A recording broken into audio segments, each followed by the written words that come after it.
Care of footpath, গড়িয়াহাটের footpath, সেই footpath ওভারব্রিজের নিচে ঘরবাড়ি, ঠিক এইভাবেই বাবা এবং তার শিশু সন্তানরা একসঙ্গে ঘুমোচ্ছেন। একদিকে রান্না হচ্ছে, ফুটপাতেই ঘরকন্না চলছে।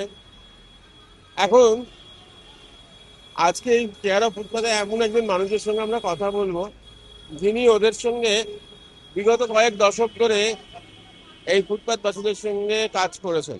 তিনি ফুটপাথের আসল সত্যটা বলবেন। চন্দ্রশেখর কুন্ডু। চন্দ্রশেখর কুন্ডু এইখানে এরকম অনেকেই রয়েছেন যাদেরকে ছোট অবস্থায় দেখেছেন, তাদের সঙ্গে কাজ করেছেন। চন্দ্রশেখর এই কুশল বিনিময় করছে ওদের অনেকেই। কতদিন পর এখানে আহ, এলেন, আর কতদিন পর এদের সঙ্গে দেখা হচ্ছে, আর এদের সঙ্গে কতদিন ধরে কাজ করেছেন, এবং এই এর আসল মানে ফুটপাথ, আমরা কেয়ার অফ ফুটপাথ বলছি, কেয়ার অফ ফুটপাথে মানে মানে দিকগুলো কি আপনি তো জানেন, ভালো করে মিশেছেন একটা সময়, ওদেরকে খাওয়ানোর ভারটা আপনি নিয়েছিলেন নিজের কাঁধে। তো এইটা আপনি যদি বলেন একটুখানি যে ফুটপাথের বাস্তব। আমি এখনো আসি নিয়মিত।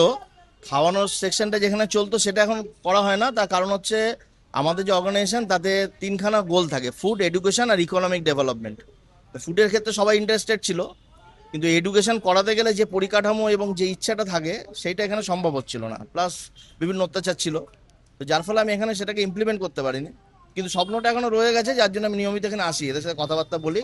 আজকে যদি দেখা যায় যে লাস্ট সেন্সাস অনুযায়ী যদি আপনি দেখেন, তো তাতে দেখবেন প্রায় 70,000-এর কাছাকাছি আমাদের ফুটপাতবাসী কলকাতাতে রয়েছে। 70,000। 70,000।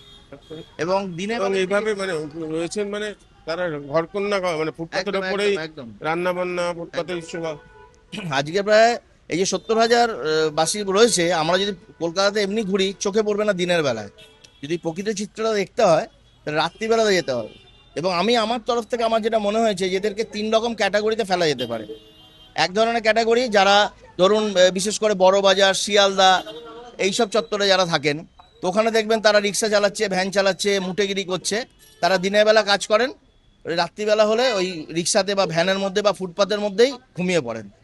আর আরেক পক্ষ রয়েছে, সেকেন্ড পোর্শন, যে পোর্শনটা আপনার আসছে বিভিন্ন গ্রাম থেকে, বিভিন্ন জায়গা থেকে কাজের সন্ধানে। ওখানে কাজকর্ম নেই, ইকোনমি অবস্থা খারাপ, এখানে চলে আসছে, এখানে বিভিন্ন জায়গায় কাজকর্ম করছে, এবং কাজ করার সাথে সাথে যে ঘর ভাড়া, সেই টাকাটা ওরা তুলতে পারছে না সেই তুলনায়। তো সেক্ষেত্রে ওই ঘর ভাড়াটা বাঁচানোর জন্য ওরা এই ফুটপাতের তলাতেই সংসার পেতে পুরো থেকে যাচ্ছে। এবং প্রথম সেকশনের ক্ষেত্রে যদিও বা অতটা ক্রাইমের ব্যাপারটা অতটা থাকে না। ক্রাইম, হ্যাঁ, ক্রাইম অতটা থাকে না, কিন্তু এই ফুটপাথে সেকেন্ড এখানে সেকশন কি যেটা ক্রাইম রয়েছে ক্রাইম হয়, অবশ্যই। সামাজিক কাজকর্ম। দেখুন, আপনি যদি একটা ভদ্রলোকের পাড়াতেও যান, সেখানে তো 100% মানুষ নয়, মানে সৎ নয়, 10% ক্রিমিনাল বেরোবে। কিরকম কিরকম ক্রাইম?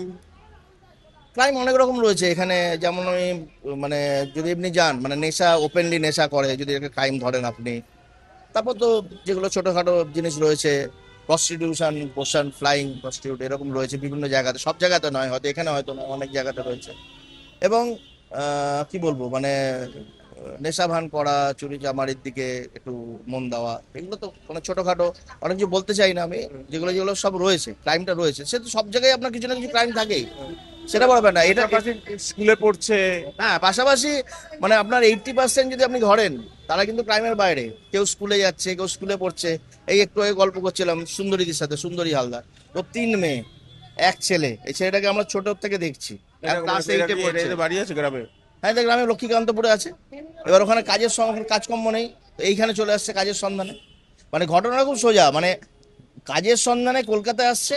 আমাদের যাদের যারা অ্যাফোর্ড করতে পারছে, একটু বড় চাকরির মাইনে পাচ্ছে 15,000, 20,000, 30,000, 40,000, তারা ওই মুকুন্দপুর বিভিন্ন জায়গায় ঘর ভাড়া করে থাকছে গ্রাম থেকে এসে। আর এরা গ্রাম থেকে আসছে কাজের সন্ধানে, কাজ পাচ্ছে ছোটখাটো, আর সেই টাকাতে ঘর ভাড়া করতে পারছে না, তো এখানে ফুটপাতে থাকছে। এরকম সিম্পল ব্যাপার। আর থার্ড যেটা ক্যাটাগরি হচ্ছে, তারা হচ্ছে ভবঘুরে। তাদের জন্য বিভিন্ন মানসিক হাসপাতালের বন্দোবস্ত করা যেতে পারে, সেখানে রাখা যেতে পারে। আমার মনে হয় মানে কলকাতা মিউনিসিপ্যাল কর্পোরেশনে যখন আগের বছর এখানে নোটিশ দিয়েছিল ভাঙাভাঙি বা উচ্ছেদের, তখন আমি এসেছিলাম, তখন তাদের সাথে আমি কথাবার্তা বলেছিলাম। এবং সেখানে আমার সাথে আলোচনার পর আমি যেটা বুঝেছিলাম, যে ওনারা যেটা বলেছিলেন যে 11খানা নাইট শেল্টার কলকাতা কর্পোরেশনের আন্ডারে রয়েছে, যেখানে 500 থেকে 550 জন থাকতে পারে মাত্র এই 70,000-এর মধ্যে।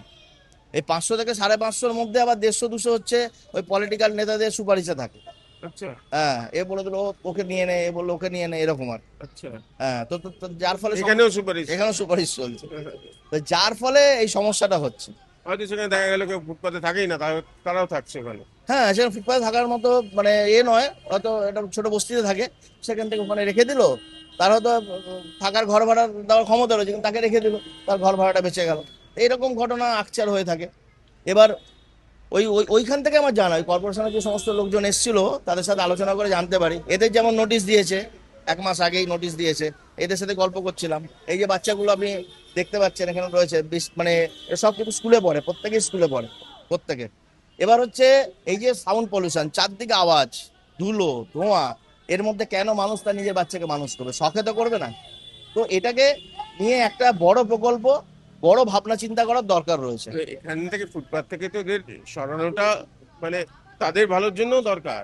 হ্যাঁ, আমি যে অবশ্যই, কাজটা, অবশ্যই, অবশ্যই, অবশ্যই ভালোর জন্য দরকার, এবং সেটা পরিকল্পনা মাফিক করতে হবে। ফুটপাত যেমন খালি হবে তেমনি ওদের মানে এই ফুটপাতের জীবন নিশ্চয়ই ওরাও চায় না না। না না, একদম না, ওরা তো চাই না, ওরা তো যেতে পারলে বাঁচে।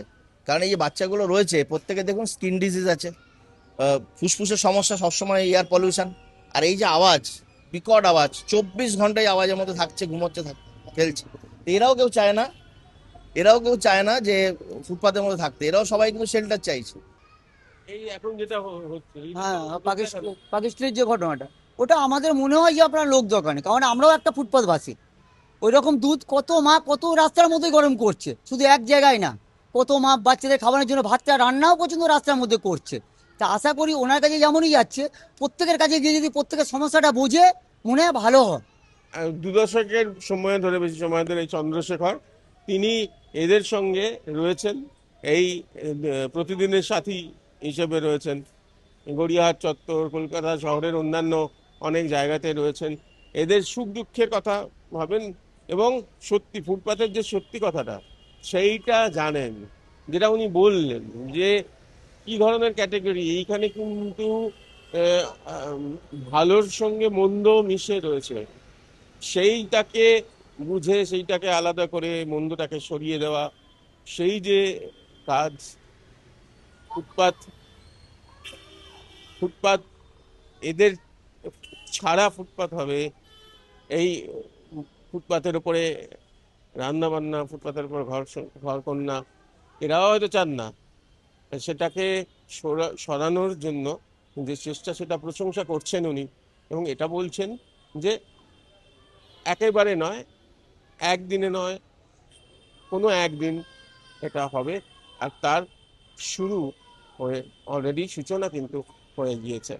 কিশোরের সঙ্গে প্রীতম দে, এই সময় লাইন।